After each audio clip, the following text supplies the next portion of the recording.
What would you do if your husband walked into your funeral hand in hand with his mistress, while your unborn child lay beside you in the coffin?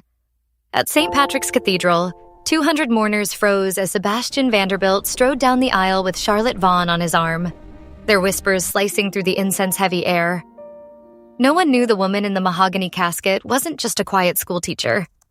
She had built a $47 million empire in secret, and from beyond the grave, she was about to make them all pay. Here you go, dear. Nice Before and we hot. start, Thank make you sure to so hit much. like, You're share, so and good. subscribe. Not at all. You just Rain rest. fell soft and steady on the slate roof of St. Patrick's Cathedral, the kind of late autumn rain that makes the world feel smaller, quieter, wrapped in gray wool. Inside, the air carried the faint sweetness of white lilies and old polished wood. 200 souls sat in the long pews, black coats and bowed heads, breathing the same heavy silence. At the front, a mahogany casket rested beneath a blanket of roses, and inside it lay Isabella Monroe, Bella to those who loved her, 30 years old, 8 months pregnant, gone too soon. I stood near the third row, close enough to see the small brass nameplate glinting under candlelight. My name is James Whitaker, though most folks just call me Jim these days. 68 now, retired estate lawyer, hair more silver than brown, hands still steady enough to sign, a will but slow when the heart remembers too much. I had known Bella since she was 22, when she first walked into my office with a shoebox full of receipts and a dream she wouldn't let anyone laugh at. She had that quiet fire, the kind you don't notice until it's already burning the house down. Today the fire was out, and the church felt colder for it. The doors at the back creaked open. Heads turned slowly, like people waking from the same bad dream. Sebastian Vanderbilt walked in first. 35, tall, shoulders squared inside a charcoal suit that cost more than most folks make in 6 months. His dark hair was combed back, face composed, but his eyes carried the flat shine of a man who has never once doubted he would be forgiven. On his arm was Charlotte Vaughn, 28, blonde hair swept into a low chignon, black dress hugging her frame just tightly enough to remind everyone she was still very much alive. They moved down the center aisle as though the grief belonged to someone else. Amelia Cortez, Mia, sat rigid beside me. 31, dark wavy hair pulled into a knot, olive skin flushed with something between rage and sorrow. She had been Bella's shadow since grade school, the one who always carried the extra pencil, the extra Kleenex, the extra courage. Now her hands were clenched so tight the knuckles showed white against her black wool coat. Beside her, Margaret Monroe, Maggie, looked 20 years older than her 59. Small, sturdy, graying auburn hair pinned back, eyes swollen but dry, the way a woman cries when she has no tears left to give. Maggie had raised Bella alone on diner tips and double shifts.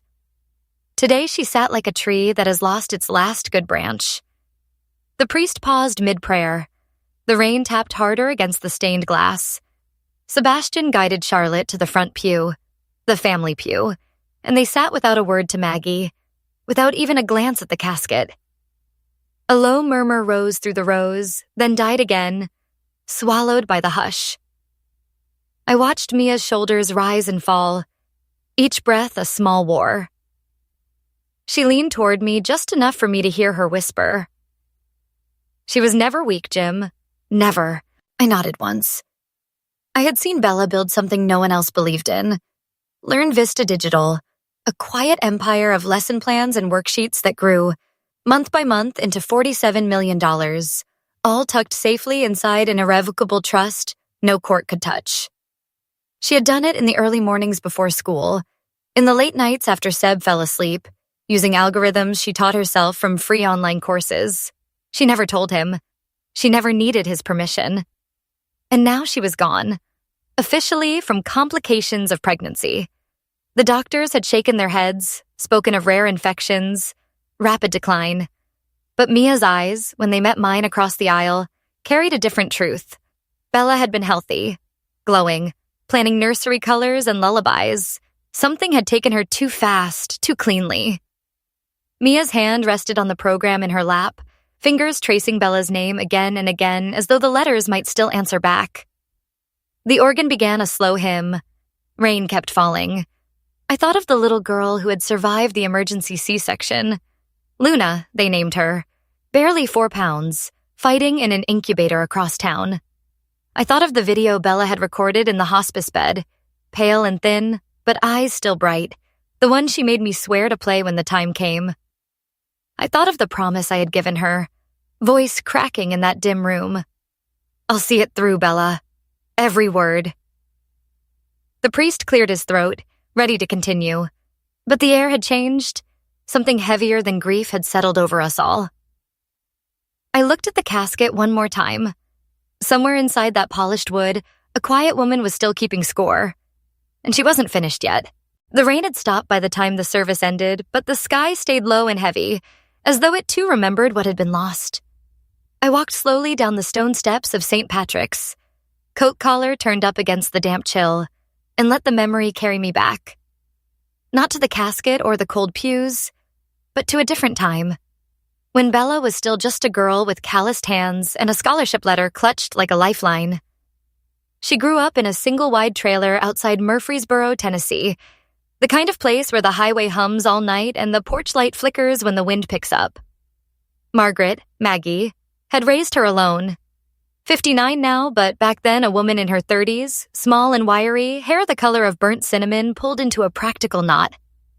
She worked doubles at the Blue Moon Diner, apron stained with coffee and grease, feet aching by closing time. Her voice was soft, worn smooth by years of saying "yes, ma'am" and "coming right up." Yet it held a steady warmth that never quite broke. Maggie never complained. She simply saved every dime she could in coffee cans under the sink, dreaming of a day when her daughter wouldn't have to count change for groceries. Bella was 16 when the acceptance letter from the University of Virginia arrived. I can still see her in my mind's eye. 17 by then, tall for her age, 5'6" and slender, long chestnut hair braided down her back, green eyes wide with something close to fear. She stood in the tiny kitchen, reading the words aloud to Maggie, voice trembling just once before she steadied it. Full ride. Books, room and board, a future.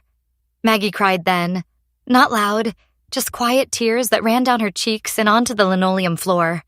Bella hugged her so tight I thought the trailer might lift off its blocks. College wasn't easy. Bella worked 3 jobs: waitress at a campus grill, tutor in the economics lab, cleaner in the dorms on weekends. She scrubbed toilets and changed sheets for kids who never learned her name, then sat up until 3 a.m. with textbooks and a secondhand laptop. Her hands were always chapped, nails short, but her mind was sharp as a new blade. She graduated summa cum laude, top of her class, and carried the diploma home like it weighed nothing at all. That was where Sebastian Vanderbilt came in. He was 22 then, already carrying the easy confidence of old Connecticut money. Tall, dark hair swept back, eyes the color of winter water. Sharp, assessing, never quite warm. His family name opened doors before he even knocked. He was failing introductory economics, so the department assigned him a tutor. Bella met him in a quiet corner of the library, wearing her usual faded jeans and a thrift store sweater the color of oatmeal. Seb arrived 20 minutes late.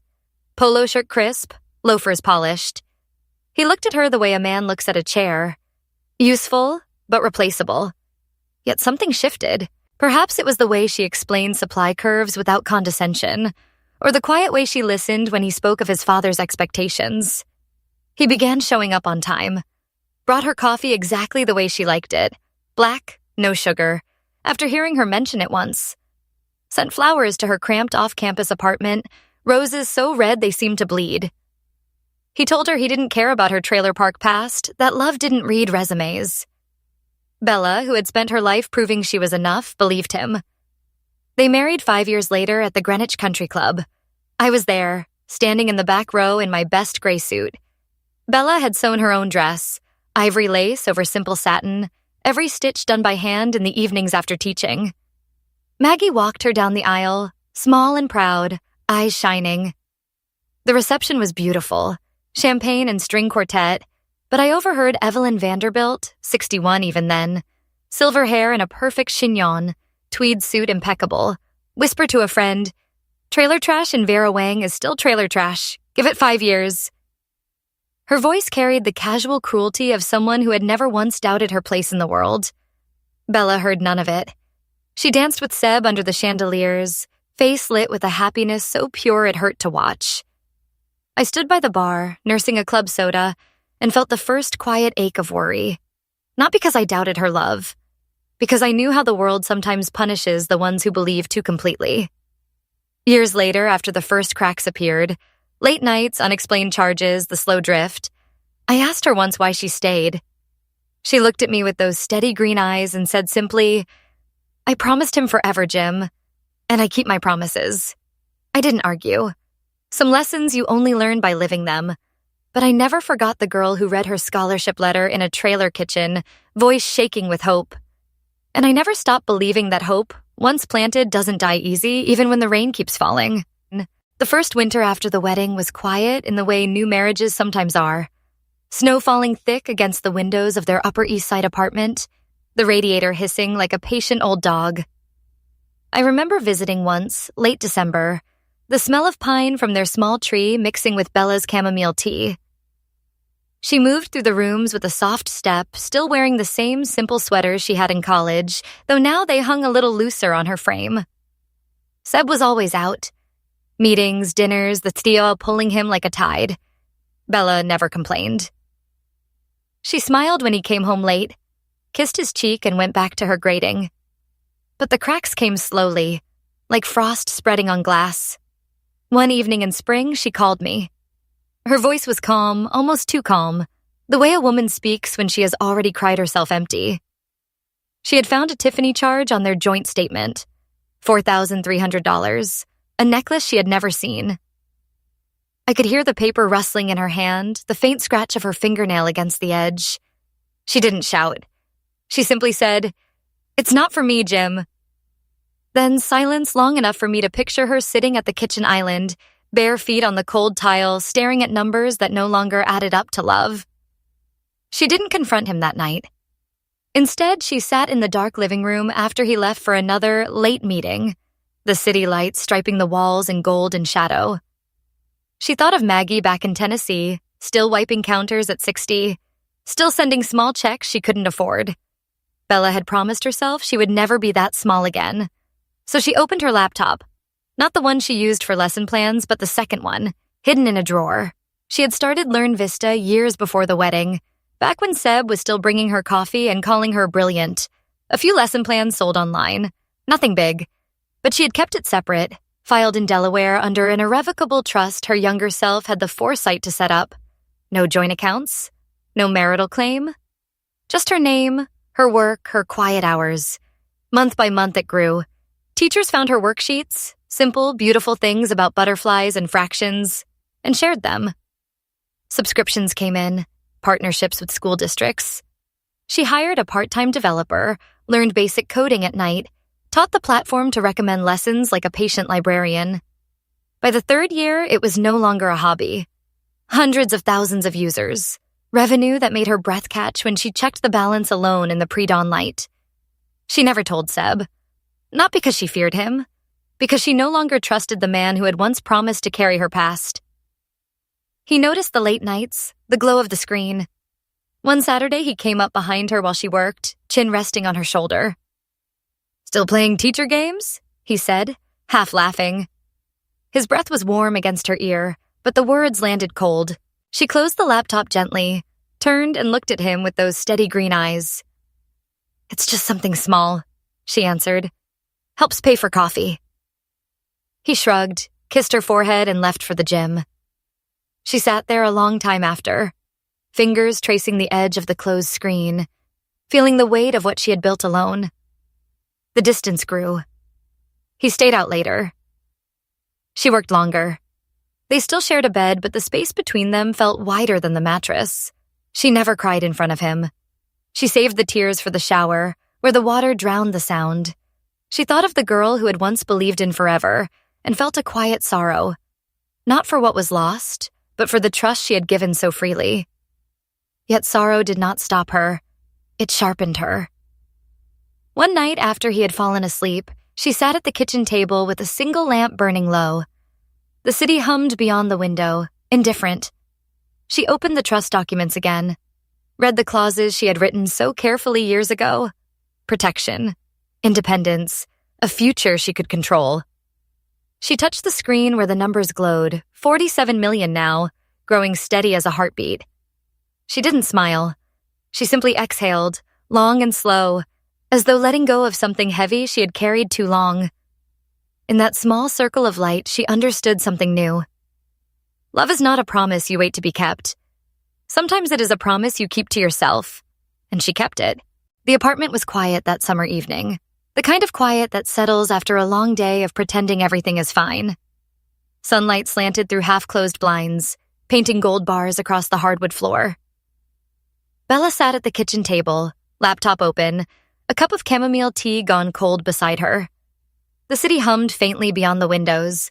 Taxis, distant horns, life moving on without pause. She had waited 6 years for this moment. Not out of anger, but out of care. For the child growing inside her, for the life she refused to let slip away. She hired the private investigator first. A man named Harlan, mid-50s, graying at the temples, voice low and steady like gravel underfoot. He wore plain clothes, khaki pants, navy polo, the kind of outfit that blends into any crowd. Harlan had kind eyes, the sort that had seen too much sorrow and still chose to look. He didn't judge. He simply listened when Bella explained what she needed. Proof, not revenge. Photos arrived in plain envelopes over weeks, Seb and Charlotte at a Tribeca restaurant, hands touching across the table, checking into a boutique hotel in Soho, walking hand in hand on a Martha's Vineyard beach, the ocean behind them indifferent to their secrets. Each image landed like a small stone in still water, rippling outward through Bella's heart. Then came the keylogger. She installed it herself one afternoon while Seb was at work. Simple software, no bigger than a whisper on his laptop. It captured every keystroke, every email, every late-night search. Over time, the records built. Wire transfers to offshore accounts, emails to a Costa Rican realtor about a quiet villa, plane tickets booked for 2, and the messages to Charlotte. Words that once might have broken her, but now only sharpened her resolve. She saved it all. Organized, time-stamped, in a folder named Luna's Future. No tears fell on the keyboard. She simply closed the laptop each time, exhaled slowly, and rested a hand on her growing belly. The confrontation came on a humid August night. Seb had come home late again, shirt collar open, the faint scent of Charlotte's perfume clinging to him like smoke.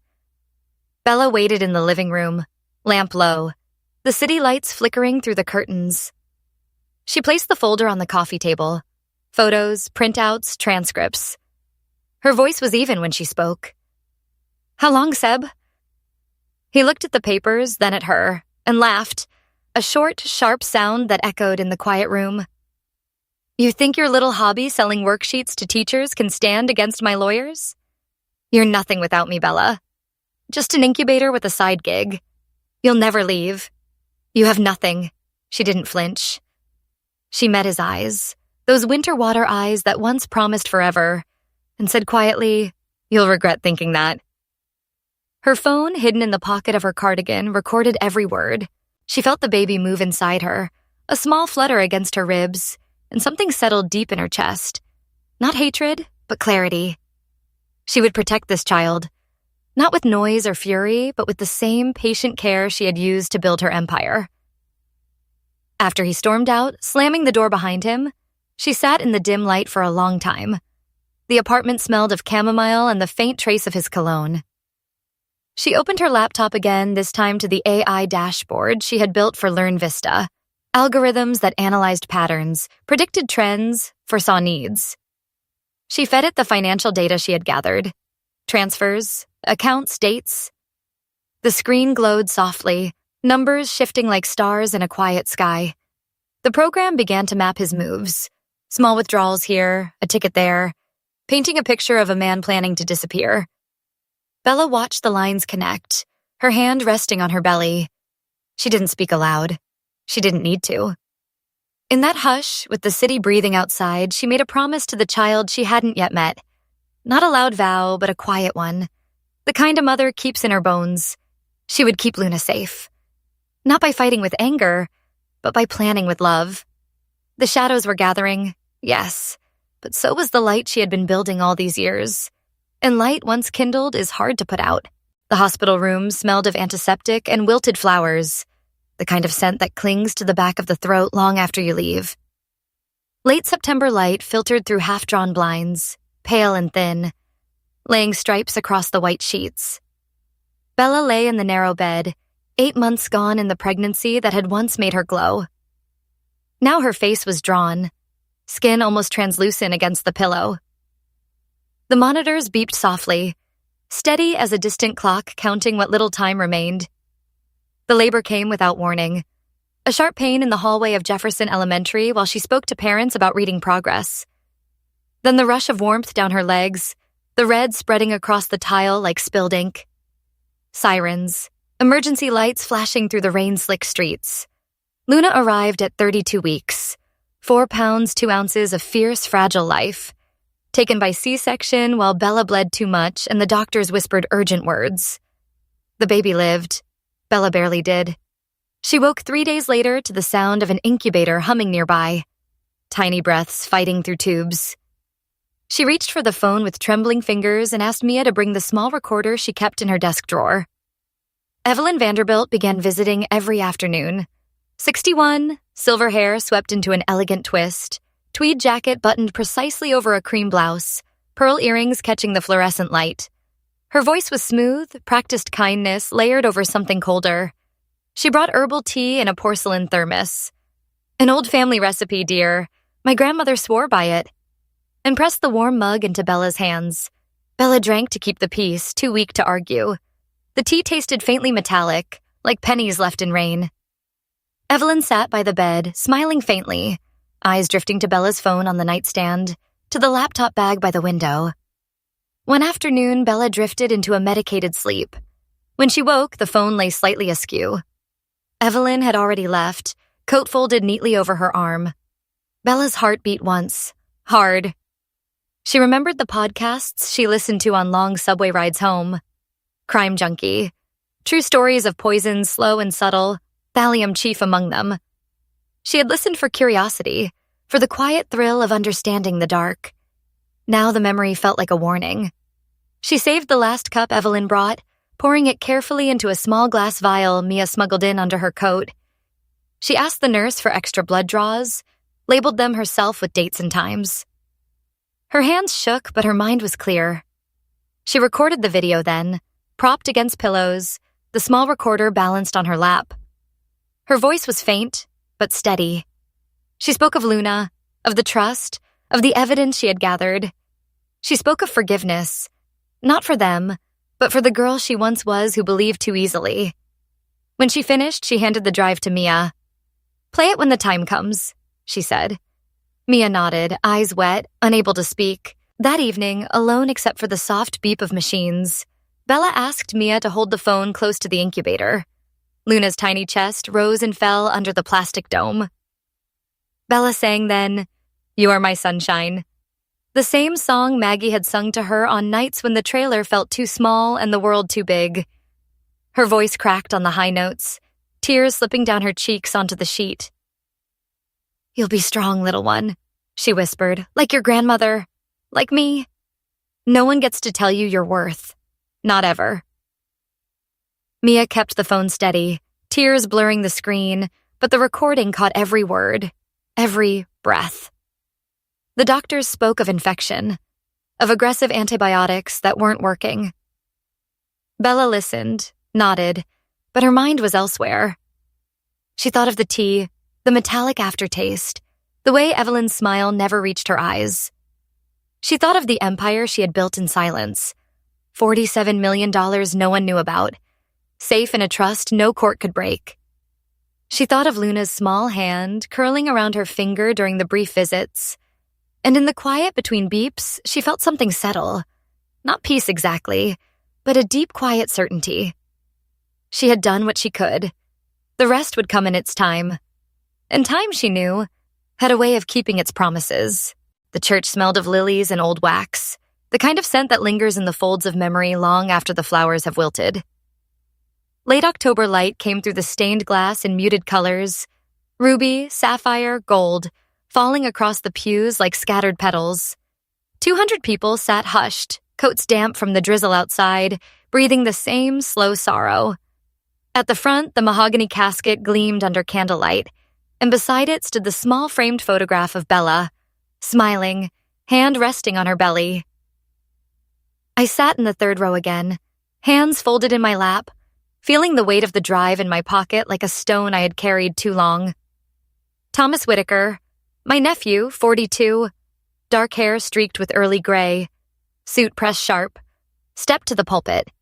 His voice was low, measured, the way a man speaks when he knows the words will change everything.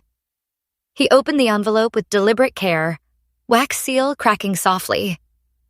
I, Isabella Monroe, being of sound mind. The room held its breath. Then the screen lowered behind the casket, and Bella's face appeared. Thin, pale, eyes bright with the last fire she had left. She spoke from the hospice bed, voice faint but clear through the speakers. Hello, Seb. Lottie, Evelyn. A pause, long enough for the names to settle like frost. If you're watching this, I'm gone, and you're probably feeling very pleased with yourselves. She smiled then, small and sad. Luna is not yours, Seb. She's Mateo Rivera's child. One night, after your first big lie, I found kindness elsewhere. The DNA is notarized. You have no claim. Gasps rippled through the pews. Seb's face drained white. His hands gripped the pew in front. Evelyn stood halfway, mouth open, then sank back. Bella continued, calm as a slow river. Evelyn, your tea wasn't kindness. It was thallium. Slow, subtle. The last cup is tested. Chain of custody intact. The lab results are with Detective Brennan, who's here today. A woman in plain clothes rose quietly from the back. Detective Sarah Brennan, 45, short-cropped brown hair, steady hazel eyes that had seen too much but never looked away. She moved toward Evelyn with the calm of someone who knows justice waits patiently. Evelyn's face twisted. She whispered, "This is madness." But the words sounded thin against the truth unfolding. Bella's voice grew steadier. Seb, the $2.3 million you embezzled from your firm to cover debts, it's all documented. The SEC, the FBI, the IRS have copies. By Monday, you'll be finished. Seb's shoulders began to shake. And Lottie, thank you, truly. Selling his insider trades to Greg Holloway kept you safe, didn't it? The emails, the Venmo receipts, they're public now. Charlotte's perfect composure cracked. Tears streaked her makeup as she stared at Seb, then at the screen. The church filled with murmurs, then shouts, then a stunned hush as Bella's final words came. Never underestimate a quiet woman. Still waters don't just run deep. Sometimes they hold everything you never saw coming. The video ended. For a moment, silence held the room like a held breath. Then Detective Brennan stepped forward, cuffs glinting. Evelyn rose, voice rising to a thin screech. She was delusional. But the officers were already there, gentle but firm. Seb stood frozen until two more plainclothes men approached. Charlotte tried to slip toward the side aisle, but was met by another. The chaos was quiet at first. Whispers, gasps, then louder, a wave of sound breaking over the pews. Some people cried, some clapped, slow and ragged, as though applauding a long-delayed sunrise. I watched it all from my seat, heart heavy but strangely light. Bella had not shouted. She had not cursed. She had simply spoken the truth, clear and kind in its finality. The arrests happened without drama. No running, no fighting. Just the soft click of cuffs and the shuffle of feet on stone. Outside, the drizzle had turned to mist. Inside, the candles still burned steady. In the hush that followed, I thought of the girl who once read her scholarship letter in a trailer kitchen, voice trembling with hope. I thought of the woman who sang to her daughter through a phone, tears on her cheeks, promising strength. And I thought of the promise she had asked of me, to see it through. I kept it.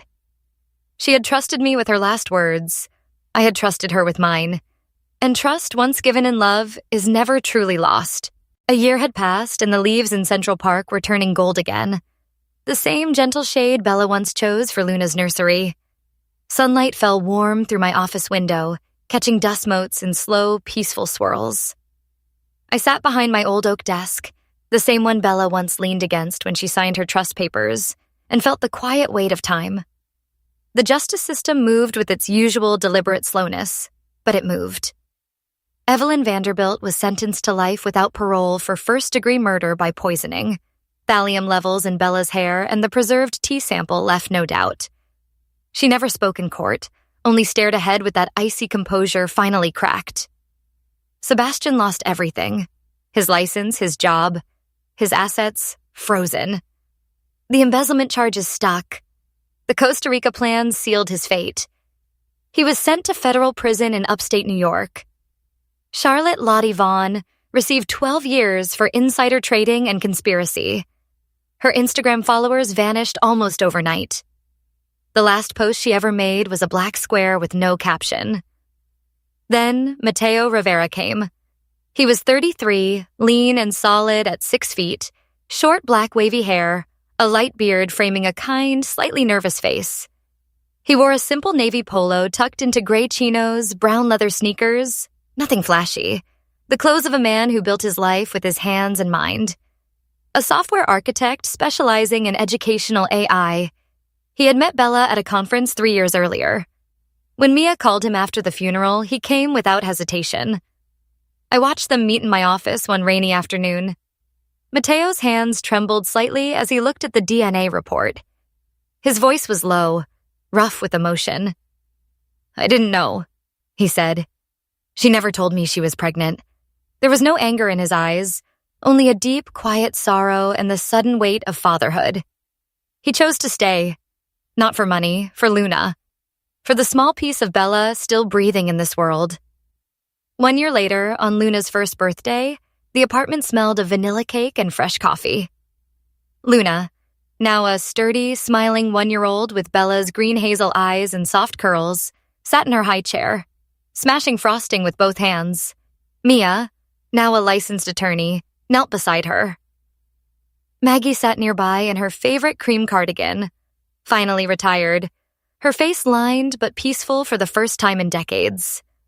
When Mia played the old video of Bella singing "You Are My Sunshine," the room fell into a sacred silence. Luna stopped, head tilted, listening to her mother's faint, cracking voice. Tears ran down Maggie's cheeks. Mia held Luna close, whispering, "That's your mama, baby.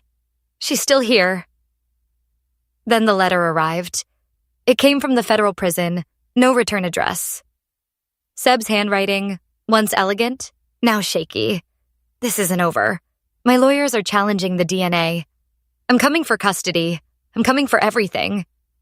Mia read it aloud to me, her voice steady. She walked to her desk, opened the bottom drawer, and took out the thick folder marked Phase 2 in Bella's neat handwriting. Inside were audio recordings Bella had made over 6 years. Every cruel word Seb had ever spoken, every threat, every admission of theft captured on hidden devices. Mia looked at me, eyes bright with something beyond anger. "She knew he would never stop," she said softly. "So she stopped him for us." Those recordings ended Seb's last hope. Additional federal charges were filed. His sentence lengthened. He would not see the outside world again in any meaningful way. On the anniversary of Bella's passing, Mia stood on a small stage at a women's shelter in Brooklyn. Learn Vista had been restructured into the Margaret Monroe Scholarship Fund, full rides for daughters of single mothers, exactly what Bella had always wanted. Mia spoke simply, voice clear and warm. "Silence is not weakness. It is patience. It is strategy. It is love that refuses to let the next generation inherit the same chains. Bella taught us that." She looked out at the women in the room, some young, some old, all carrying their own quiet battles, and smiled.